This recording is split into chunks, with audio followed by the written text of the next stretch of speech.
but they'll be landing down south of that, Sergeant. We'll try to aim towards the, just to the right of the finger as we go in.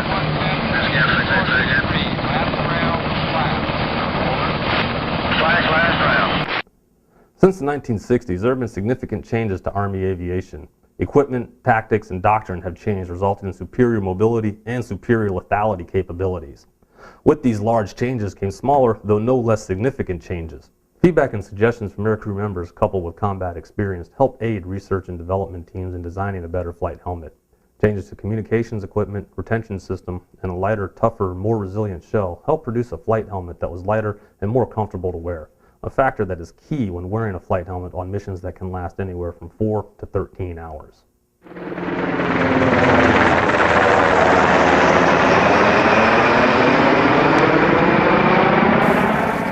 I would definitely use the new helmet right here. This is the most modern, high-speed version of it. I love it. It's a good helmet. The HGU-56P Aircrew Integrated Helmet System has been the mainstay of Army aviation since its introduction in 1995.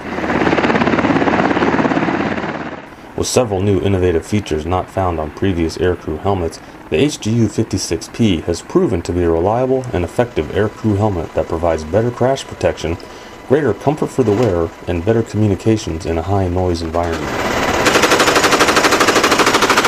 Developed specifically to meet the needs of Army aviation, the HGU-56P was a break from previous flight helmets that were adopted from the Navy and modified for Army use. Incorporating lessons learned from previous models, safety and survivability were key factors in the development. However, physical comfort for the wearer forced developers to rethink the role of the flight helmet. First thing when we saw that new helmet, it was very impressive. It was bigger.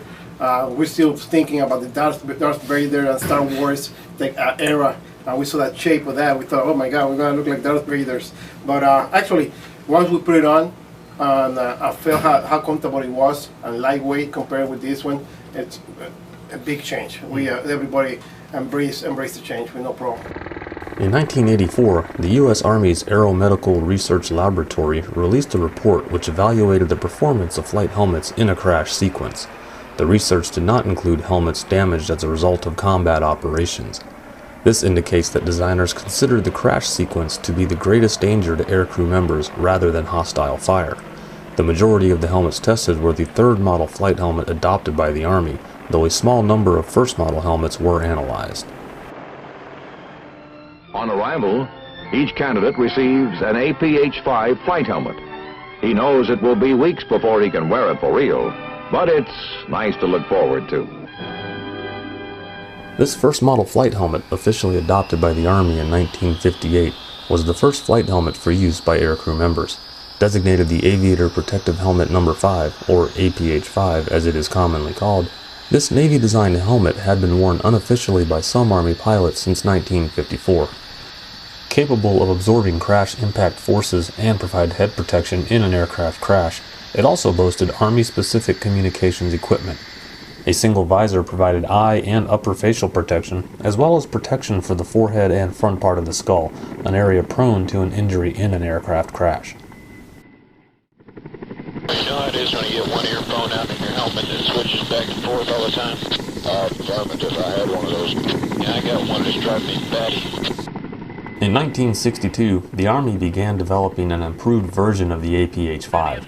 Combat experience in Vietnam led the Army to develop a flight helmet with better ballistic protection. Introduced in 1965, the new anti-fragmentation flight helmet, or AFH-1, was fielded. While providing better ballistic protection, the AFH-1 suffered from a major drawback: weight. Weighing roughly 1.5 pounds heavier than the APH-5, it was unpopular with aircrew members and was often shunned in favor of the lighter, though less protective APH-5. Despite the weight advantage the APH-5 had over the AFH-1, it too suffered from deficiencies that would eventually lead to it being replaced. Aircrew members complained that it was too hot, too tight, and most importantly, too heavy. However, the Army determined the APH-5 provided inadequate hearing protection and cited that as the main reason for seeking a replacement flight helmet.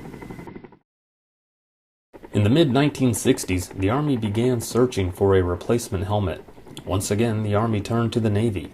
The Navy's Sound Protective Helmet Model 3 boasted significant improvements over the APH-5 in nearly every design feature and was adopted by the Army with little modification and redesignated Sound Protective Helmet Model 4, or SPH-4.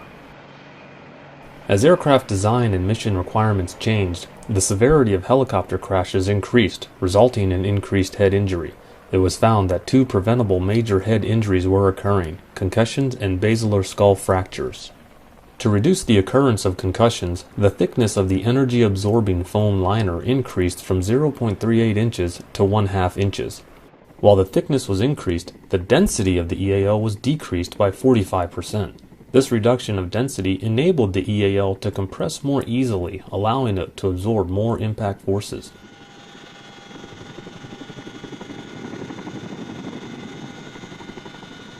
In the mid-1970s, the cause of basilar skull fractures was traced to the rigid ear cup design, which could withstand a 5,000-pound load without failing. However, this area of the human skull will fracture under loads half as great. Unfortunately, it would not be until the late 1980s before an improved ear cup would be introduced. The single greatest improvement to the chin strap was moving the attachment point from the helmet shell to the retention assembly. Continued testing and research revealed that failure of the chin strap was the major cause of helmet loss in an aircraft crash. To remedy the chin strap failure, a double snap system replaced the single snap chin strap in 1978. Further refinement of the chin strap came in 1980. One side of the chin strap retained the double snap feature, while the other side was fastened with a screw and T-nut. Departing from previous flight helmet designs, the SPH-4 had an improved suspension system. Consisting of a leather headband with 3 intersecting crown straps, the new sling suspension system provided a more comfortable fit. These modifications resulted in a superior flight helmet that provided increased hearing and impact protection. However, researchers and designers did not stop with these improvements, and in 1989, the SPH-4 Bravo was introduced.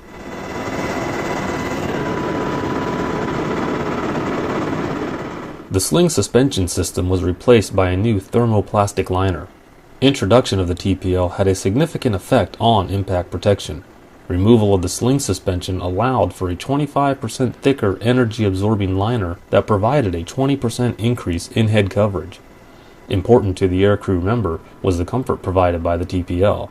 Primarily designed as a more comfortable alternative to the sling suspension, the TPL is essentially a custom-fitted pad.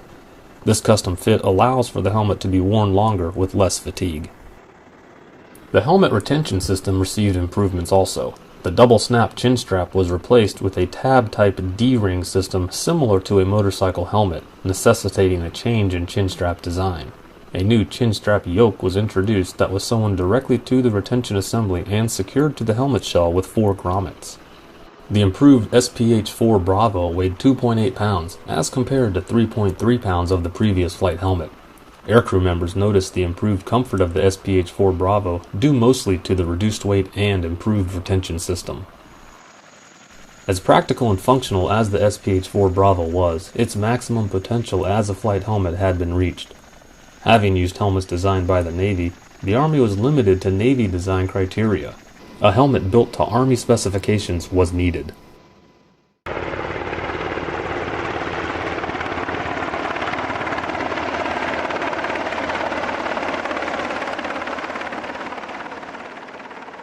An Army air helicopter crew, the 56 is, the right helmet for the job, I think.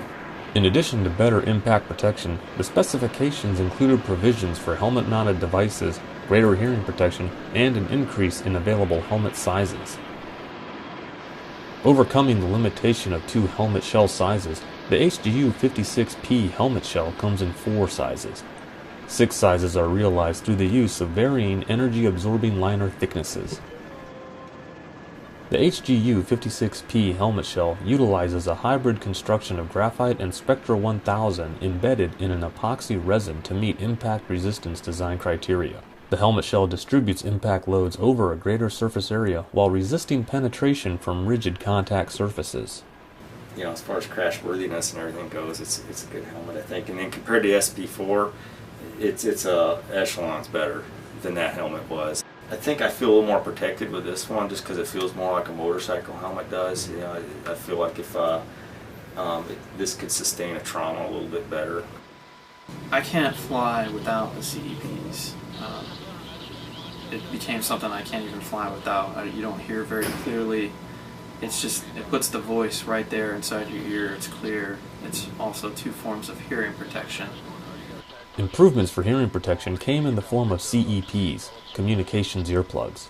An aftermarket item that replaced foam earplugs, CEPs incorporate a small speaker inside an earplug. Hardwired to the flight helmet's communication system, CEPs provide better sound clarity over the standard speaker mounted in the flight helmet. The addition of a face shield provides further protection for aircrew members. Specifically designed to defend against flying debris common to a helicopter environment, the face shield has the added benefit of providing clearer communications. When I was in Iraq with the medic, when they'd be out there talking with the patients or loading a patient, you could hear what they're saying over the rotor wash of the aircraft, so it definitely helps keep the wind down. It's good for communications, and for the guys out there, when it's cold, that warm breathing within the helmet, it helps them a lot to keep them warm. So I think it's an improvement for them. In addition to cutting down on wind noise and helping to keep aircrew members warm, it also defends against possible infection.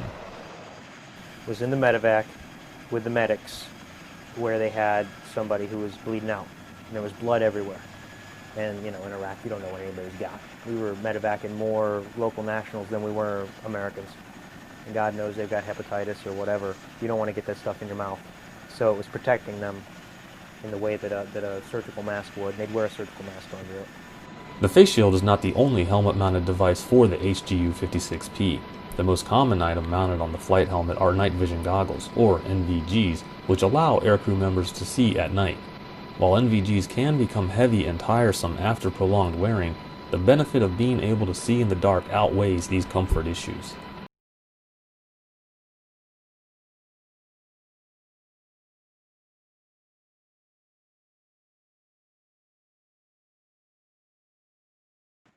Over the last 50-odd years, the flight helmet has come full circle.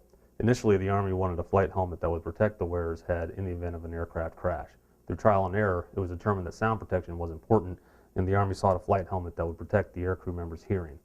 Once that was achieved, the Army again placed emphasis on protecting the wearer's head in the event of an aircraft crash. Unsurpassed in impact protection, communications abilities, hearing protection, and comfort, the HGU-56P is the pinnacle of flight helmet technology and will continue to serve well into the 21st century.